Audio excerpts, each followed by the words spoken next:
It's a big dilemma. You need a big constituency in the majority to help you protect the sacred sites.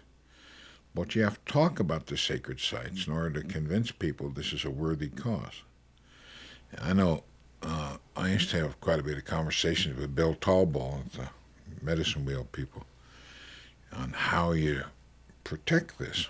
And he said, I'm just baffled because we get all kinds of allies among the whites and we make some progress.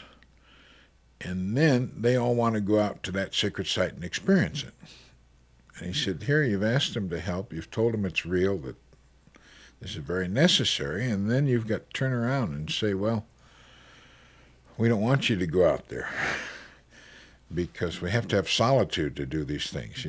We're not doing these ceremonies on a stage. In the first place, you want to keep ceremonies secret just for Indians. And then you turn around, all kinds of Indians are inviting non-Indians in the ceremonies. You say, well, what are we doing here?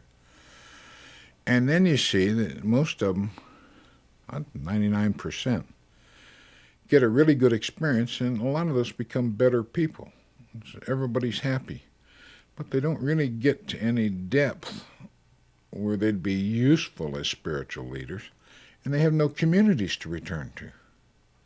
You can hang around Indians for a while, but it gets kind of boring because most of the things Indians do are secular things. So it's a big dilemma, and I don't... At the start of the New Age, I was kind of irritated like the rest of the people, and the more I looked at it, I thought, well, if they're not expending their energy that way, they might be doing something really dangerous. So I thought, since it's just a low-level thing, there's no problem with it. We had a meeting on Indian religion at Harvard Divinity School, and one of the religious leaders opened the conference with a prayer and a pipe. We just passed the pipe around. And after that, there must have been a dozen whites came up to me just breathless.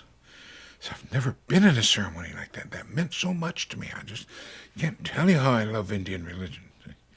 And a momentary experience, and I mean, no different than me lighting a cigarette, actually, in terms of what they understood was going on.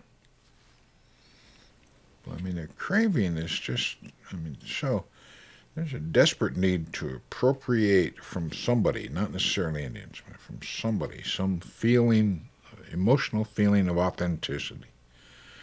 And the problem is that they all think of themselves as individualists. They don't have definable communities to return to. So they're just trapped. And I really feel sorry for them.